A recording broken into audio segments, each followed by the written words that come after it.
नमस्कार दोस्तों। इस साल यानी कि 2024 में इंडियन फॉरेस्ट सर्विस यूपीएससी ने जो एग्ज़ाम कंडक्ट किया था उसमें क्वेश्चन आया था, write in detail about the distribution and importance of Prosopis juliflora and Emblica officinalis. तो उसी से मिलता जुलता आज का मेरा टॉपिक रहेगा। जैसा कि आप देख रहे हैं, to prominent Prosopis species of arid and semi arid region of India. तो इसमें प्रोसोपिस जूलीफ्लोरा कवर किया जाएगा और प्रोसोपिस सिनेरेरिया कवर किया जाएगा। दोनों ही इम्पोर्टेंट स्पीसीज हैं और चाहे यूपीएससी के एग्ज़ाम्स हों, state service commission, union state public service commission के एग्ज़ाम्स हों रिगार्डिंग स्टेट फॉरेस्ट सर्विसेज, या फॉरेस्ट्री यूनिवर्सिटी के एग्ज़ाम्स हों, उसमें ये क्वेश्चन पूछा जा सकता है कि write in detail about the distribution and importance of Prosopis juliflora and prosopis cineraria. तो इस वीडियो में मैं डिटेल से चर्चा करूँगा about ecological and importance and economic importance of the two species. तो प्रोसोपिस जूलीफ्लोरा, जैसे कि मैंने कहा, इसे कहा जाता है विलायती बबूल। नाम ही विलायती है तो इसका मतलब है ये एग्जॉटिक स्पीसीज है, बाहर से आई है इंडिया में। और दूसरी है प्रोसोपिस सिनेरेरिया, खेजड़ी। इसे ये मारवाड़ रीजन राजस्थान की प्रमुख ट्री प्रजाति है और ये नेटिव स्पीसीज है। देखिए, प्रोसोपिस जूलीफ्लोरा को पहले डील करते हैं। ये लगभग 1877 के आसपास, ये सबसे पहले ब्रिटिश टाइम में आंध्र प्रदेश में इसका बीज मंगवाया गया था। कहाँ से? सेंट्रल और साउथ अमेरिका से। और पर्पस था कि जो एरिड रीजन्स हैं आंध्रा के, वहाँ फ्यूल वुड रिक्वायरमेंट पूरी की जा सके लोकल लोगों की, और जो डिग्रेडेड लैंड्स हैं उनको रिस्टोर किया जा सके। और उसी साल इसको प्रोसोपिस जूलीफ्लोरा के जो सीड्स हैं, विलायती बबूल के जो सीड्स हैं, देवर आल्सो सोन इन सिंध। जो सिंध का डेजर्ट है पाकिस्तान में आजकल, तो वहाँ भी यही मकसद था कि सैंड डून एनक्रोचमेंट्स को कंट्रोल किया जाए। तो इसकी सक्सेस काफ़ी ज़्यादा रही और इतने महाराजा जोधपुर इतने खुश हो गए कि इसको रॉयल प्लांट डिक्लेयर कर दिया गया। तो देखिए, उस समय इसको रॉयल प्लांट डिक्लेयर किया गया। लेकिन आज प्रोसोपिस जूलीफ्लोरा की जो स्थिति है वो एक वीड की हो गई है, aggressive weed in several parts of the country, which has poses a serious threat to which has become a serious threat to native biodiversity। ये देखिए, इस किस्म का इसका कनोपी होती है इस ट्री की, और इसका जो मैच्योर ट्री का जो थॉर्न है, that thorn is very lengthy. देखिए, 3 फिंगर थिकनेस के बराबर इसका थॉर्न है। और इसकी जो पॉड्स हैं, they are edible from the point of view of cattle.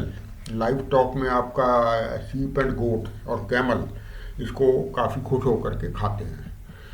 और इसमें मैं आपको दिखाने की कोशिश कर रहा हूँ कि इसका जो नेचुरल रीजनरेशन है वो बहुत प्रोफ्यूज है, बहुत बढ़िया आता है अंडर दिस स्पीसीज। इस स्पीसीज की रिक्वायरमेंट बहुत कम है। इसको थोड़ा सा मॉइस्चर मिल जाए और थोड़ा सा सनलाइट मिल जाए तो ये देखिए, इस तरह से ये पॉट्स नज़र आ रही हैं, ये बाउंड्री वॉल है, और ये कितनी ज़बरदस्त तरीके से ये रीजनरेशन आ गया अपने आप।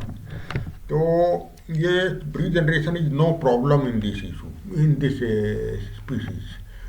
और चलिए अब बताते हैं डिस्ट्रीब्यूशन पे। डिस्ट्रीब्यूशन भी ये एग्जाम में पूछा गया है। तो ये लगभग आप देख सकते हैं इस मैप से, this species covers almost 3/4 of the India.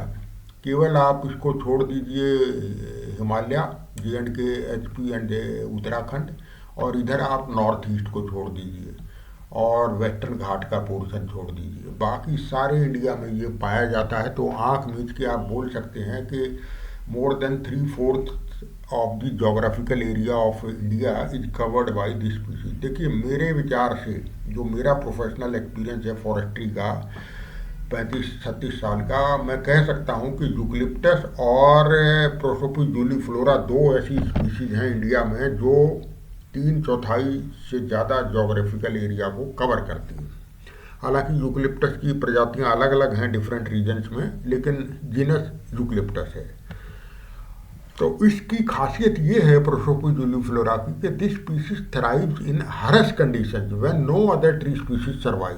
तो ये पेड़ हर जगह आ जाता है जहाँ पे आपका सॉइल डेप्थ बहुत पुअर है, आपका स्टोनी सॉइल हो यानी कि पथरीली ज़मीन है, या सैंड डून्स हैं यानी कि रेतीली ज़मीन है, और सेलाइन अल्कलाइन सॉइल है यानी कि नमकीन खारी ज़मीन जिसे बोलते हैं, तो ऊसर लैंड भी बोला जाता है। तो इस तरह की प्रॉब्लमेटिक सॉइल्स में ये this species comes up very well. इसको जहाँ और कोई स्पीशीज नहीं आती वहाँ ये आ जाती है, तो इसलिए ये स्पीशीज रामबाण है ऐसी प्रॉब्लमेटिक सॉइल के लिए। और रॉकी साइड प्लांटेशन की जहाँ तक बात है उसमें भी ये नंबर 1 है। और भी बहुत सारी स्पीशीज हैं, जैसे ये काला सीरस है, अल्बिजिया लेबेक, बूटिया मोनोस्पर्मा, जैसे ढाक है, पलास, अकेसिया सेनेगल ये एक्जॉटिक है, कोमीफेरा वाइटियाई ये आपका एक चरब है जिससे कि गम निकाला जाता है, ओलियोरेजिन, बॉसवेलिया सेरेटा भी एक गम यील्डिंग ट्री स्पीशीज है। लेकिन बेस्ट जो रॉकी साइट में आता है वो प्रोसोपिस जूलीफ्लोरा आता है। और ये देखिए ये आपका एक अनफेंस्ड प्लांटेशन है, नेचुरल प्लांटेशन है इसकी प्रोसोपिस जूलीफ्लोरा की। आप देख सकते हैं इस पिक्चर में, it is very clearly visible stony soil. ये आपका स्केल्टल एंड स्टोनी सॉइल है, नेग्लिजिबल सॉइल डेप्थ है। यहाँ पे प्रोसोपिस जूलीफ्लोरा है कम अप वेरी वेल।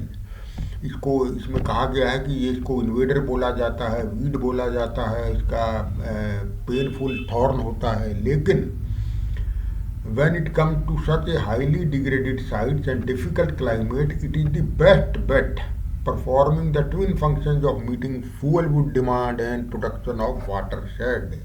तो ये क्लाइमेटिक कंडीशन, सॉइल कंडीशन को इम्प्रूव करता है, और उसके बाद after some years other tree species can be introduced. तो ये ट्री स्पीशीज की खासियत है। ये सैंड डून में आपको दिखाई दे रहा है, ये सैंड डून में भी ये ट्री स्पीशीज बहुत बढ़िया आ जाती है। अब आते हैं प्रोसोपिस जूलीफ्लोरा की रिलेशनशिप क्या है विद द बर्ड्स इसको लाइक करते हैं कि नहीं। देखिए ये एक खेड़ा एटाल करके ये एक रिसर्चर हैं, 4-5 रिसर्चर ने ये लिखा है एक article, urban forestry and urban grinning, reputed journal है एल्सवेयर का, उसमें 2009 की ये स्टडी है। तो दिल्ली रिज में उन्होंने पाया, Delhi ridge you know it a part of Aravalli mountain system, तो इसमें इन्होंने पाया कि prosopis juliflora exhibited a negative relationship with bird diversity, यानी कि bird do not like this tree species very much. तो जहाँ जूलीफ्लोरा को बहुतायत पाई गई, ज़्यादातर जूलीफ्लोरा ही अवेलेबल है, प्रोसोपिस जूलीफ्लोरा अवेलेबल है दिल्ली रिज में, तो वहाँ बर्ड्स की संख्या जो कम हो गई और डाइवर्सिटी भी कम हो गई। और दूसरी एक रिसर्च फाइंडिंग है तमिलनाडु की बर्ड सेंचुरी की जो पब्लिश हुई है करंट साइंस में। इसमें वेटलैंड बर्ड्स हैं, ये लिटिल कॉर्मोरेंट है, grey heron, pond heron, cattle egret, little egrets, common sandpiper etcetera. तो उसमें रिसर्चर ने ये पाया, उसमें वहाँ पे 2 ही किस्म के ज़्यादातर पेड़ हैं, Prosopis juliflora and acacia nilotica, यानी कि ये एक विलायती बबूल है, और अकेसिया निलोटिका होता है देसी बबूल, देसी कीकर। तो इसमें the percentage of fallen eggs and chicks on the ground पर nest was found higher in case of Prosopis juliflora than Acacia nilotica, यानी कि बर्ड्स के नेस्टिंग पॉइंट ऑफ व्यू से प्रोसोपिस जूलीफ्लोरा अकेसिया निलोटिका से बेहतर नहीं है। तो ये रिसर्च फाइंडिंग मैंने इसलिए आपको दिखा रहा हूँ कि भाई बर्ड्स इस पे ज़्यादा इसको लाइक नहीं करते हैं प्रोसोपिस जूलीफ्लोरा को, लेकिन इसके और यूजेज हैं, जैसे ये फायरवुड बहुत बढ़िया है, चारकोल मेकिंग में यूज होती है इसकी वुड, स्पेशली गुजरात में। Pods are consumed by sheep, goats and camels, मैं पहले बता चुका हूँ। और इसकी pods have got high nutritional value. आपका एक काजरी इंस्टीट्यूट है, central arid zone research institute Jodhpur में, वहाँ पे इसके बिस्किट्स वगैरह भी साइंटिस्ट ने बनाए हैं। और लास्ट में मैं इसका यही फिर से दोहराऊंगा कि जहाँ कोई प्लांट नहीं आता, कोई ट्री स्पीशीज नहीं आएगा, वहाँ इसको इस स्पीशीज को लगाया जाना चाहिए। लेकिन कोई और स्पीशीज बढ़िया आ जाती है तो इसको नहीं लगाया जाना चाहिए। अब आते हैं दूसरी स्पीशीज जो नेटिव स्पीशीज है, प्रोसोपिस सिनेरेरिया।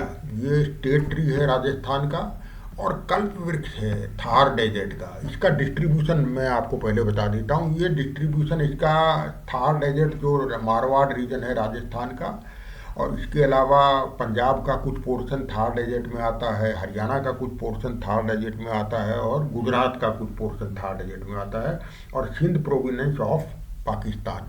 तो ये स्पीशीज का डिस्ट्रीब्यूशन है। और इसको कल्प वृक्ष क्यों कहते हैं? कल्प वृक्ष of Thar desert because it is a multipurpose tree. याद रखिए, agro forestry point of view से this is tree number 1 in India. क्योंकि जो इसकी जो रूट्स हैं, प्रोसोपिस सिनेरेरिया खेजड़ी की रूट्स, वो बहुत डीप जाती हैं सॉइल में। और जो एग्रीकल्चरल क्रॉप है, चाहे ये गेहूं है, वीट जिसको कहते हैं, या ये दाल मोठ की दालें हैं, ये there is no competition between root of tree and root of agricultural crop. तो कंपटीशन किसके लिए? ऑब्वियसली न्यूट्रिएंट्स के लिए, सॉइल न्यूट्रिएंट्स के लिए और मॉइस्चर के लिए कोई कंपटीशन नहीं रहता। इसलिए ये पेड़ कोई अफेक्ट नहीं करता है एग्रीकल्चरल प्रोडक्शन को। और जनरली दिसंबर मंथ में ये देखिए कंप्लीट लॉपिंग कर देते हैं राजस्थान के लोग, मारवाड़ी लोग, इसके ट्री के, और इसके जो पत्तों को तोड़ करके जमा कर लेते हैं उसको कहा जाता है लोंग, LOONG, लोंग। और these leaves have got very high protein value and these leaves serve as a very good fodder for their camels, the sheep, goats, buffaloes, etc. तो ये इसका दूसरा उपयोग हो गया। पहला इसका उपयोग है कृषि वानिकी यानी कि एग्रो फॉरेस्ट्री में, दूसरा हो गया आपका एज ए फॉडर। और ये देखिए, ये आपका इसमें मैं आपको दिखाना चाह रहा हूँ कि according to various research findings, ये जो प्रोसोपिस सिनेरेरिया है और टेकोमिला एंडुलेटा यानी कि खेजड़ी और रोहिड़ा, ये दो बहुत बढ़िया स्पीशीज हैं। इनके 208 पेड़ पर hectare up to 12 years without any significant reduction in agricultural production can be accommodated in 1 hectare। यानी कि 12 साल तक 1 हेक्टेयर में अगर 200 के करीब इसके पेड़ हैं खेजड़ी के, तो आपके एग्रीकल्चरल प्रोडक्शन में कोई रिडक्शन नहीं होता। तो उसके बाद आप पेड़ों की संख्या कम करते जाइए। और इसके अलावा तो किसान इस पेड़ों को बहुत लाइक करते हैं मारवाड़ रीजन में, थार डेजर्ट में। ये चाहे खेजड़ी हो, चाहे टेकोमिला एंडुलेटा हो, ये आपके agro forestry point of view से these are very good tree species. And then other outputs क्या है? मैंने कहा कि ये मल्टीपर्पज ट्री है। एक तो मैंने कहा कि आपका ये from agro forestry point of view, number 2 from fodder point of view. इसके अलावा इसकी पॉड जो हैं they are edible, green form में भी, ड्राई फॉर्म में भी। फॉडर मैं ऑलरेडी बता चुका हूँ। तीसरा इसका उपयोग है, लेजुमिनस स्पीशीज है ये, it help in nitrogen fixation. इसकी जो जड़ों में बैक्टीरियाज होते हैं, दे आर कॉल्ड नाइट्रोसोमनाज, नाइट्रोबैक्टर, तो वो एटमॉस्फेरिक नाइट्रोजन को नाइट्रेट में कन्वर्ट करते हैं और सॉइल एनरिचमेंट में काम करते हैं। और टिम्बर यूज की जाती है स्मॉल एग्रीकल्चरल इम्प्लीमेंट्स में, और फायरवुड भी ये ठीक ठाक है, अराउंड 5000 किलो कैलोरी पर केजी इसकी कैलोरीफिक वैल्यू है। तो ये फार्मर जो है इस ट्री को बहुत लाइक करते हैं, अनलाइक प्रोसोपिस जूलीफ्लोरा। अब आते हैं बर्ड्स पे। देखिए, जो ये बर्ड्स जो हैं खेजड़ी को बहुत लाइक करते हैं। नेस्ट ऑफ लेगर फाल्कन, जिसको फाल्को जगर भी कहा जाता है, ये एक नियर थ्रीटेंड फाल्कन है। फाल्कन का मतलब है बाज, वो बाज जो छोटे पक्षियों को खाता है, उनका शिकार करता है। तो ये जो खेजड़ी ट्री पे इसका नेस्ट है, देखिए 4 इसके चिक हैं और कितने बढ़िया से ये खेजड़ी ट्री पे बैठे हैं। ये जो फाल्कन है ये पाया जाता है इंडियन सब कॉन्टिनेंट में, चाहे इंडिया, पाकिस्तान, अफगानिस्तान, नेपाल, बर्मा इत्यादि में। और ये लेगर फाल्कन जो है ये नियर थ्रेटन फाल्कन है। इसके अलावा ये एक और बड़े साइज का बर्ड है, जिसको कहा जाता है ओरिएंटल हनी बजर्ड। ये जो ओरिएंटल हनी बजर्ड है, ये भी देखिए इसके ये एग्स हैं, 3 एग्स आर देयर। तो बड़े साइज के जो बर्ड्स हैं, बड़े साइज का मतलब जैसे मैंने दोनों बताए, ये फाल्कन बताया और ओरिएंटल हनी बजर्ड बताया, तो ये बड़े साइज के बर्ड ये खिजड़ी को ज़्यादा लाइक करते हैं। They do not like Prosopis uniflora. और इसको ओरिएंटल हनी बजर्ड भी ये छोटे मोटे पक्षियों को खाता है। और ये हनी बजर्ड इसलिए नाम रखा गया है क्योंकि ये मधुमक्खी हनी बी का जो हाइव है, उसमें ये हनी बीज को और उनके लार्वा को बहुत, और जो ततैये के छत्ते यानी कि वास्प का जो हाइव है, उसमें से ये लार्वा को पकड़ पकड़ के खाता है। तो ये इसकी खासियत है इस ओरिएंटल हनी बजर्ड की। तो ये देखिए, तो ये कहने का मतलब ये है कि बड़े साइज के बर्ड जो हैं ये खिजड़ी को ज़्यादा लाइक करते हैं, प्रोसोपिस यूनिफ्लोरा ट्री स्पीशीज को ज़्यादा लाइक नहीं करते हैं। तो कंक्लूजन में हम ये कह सकते हैं कि both the species have their own role to play in ecology and economy of the region. दोनों की अपनी अपनी महत्व है, अपनी अपनी महत्ता है। बट मेन बात क्या है कि Prosopis uniflora must be preferred at a site where no other tree species are likely to come up. वहीं पे इसको लगाना, अदरवाइज इसको प्रमोट नहीं करना है। और प्रोसोपिस सिनेरेरिया जो खिजड़ी है, इसको प्रमोट किया जाना चाहिए, चाहे एरिड रीजन हो या सेमी एरिड साइट्स हो, यानी कि चाहे फार्मर फील्ड हो या फिर सैंड डून प्लांटेशन हो, टेम्पल्स के आसपास, स्कूल में, यूनिवर्सिटीज़ में, गोचर ओरन यानी कि सीक्रेट गोव्स में इसको प्रमोट किया जाना चाहिए।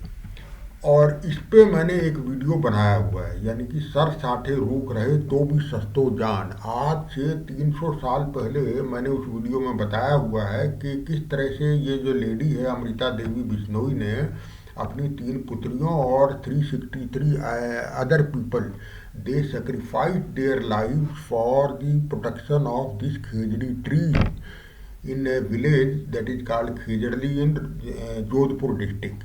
तो इस वीडियो को जरूर देखिएगा। और इसका मतलब होता है सर साठे रूख रहे तो भी सस्तो जान, यानी कि आपका सर चला जाए लेकिन खिजड़ी का पेड़ बच जाए तो भी ये बड़ा सस्ता सौदा है। तो ये मैंने वीडियो में बताया हुआ है, उसको देखिएगा, आपको क्लियर हो जाएगा। और आज के ज़माने में तो पेड़ों की और ज़्यादा महत्ता बढ़ गई है, क्योंकि because of climate change and global warming crisis, environmental crisis that is prevailing world over. So as a part of climate solution, these trees are the best means for protection of this planet. तो ये मेरा video था दोस्तों आज का। और अगर आपको कंटेंट अच्छे लगे तो इसे लाइक कीजिए, शेयर कीजिए और चैनल को सब्सक्राइब जरूर कीजिए, क्योंकि ये मेरा फ्री ऑफ कॉस्ट वेंचर है for the benefit of all the students and candidates who are appearing for various competitive exams may be conducted by UPSC or State Public Service Commission or other agencies and other forestry universities। तो आज के video में इतना ही, आपको मैं विदा लेता हूँ, फिर हाजिर होंगे। नमस्कार।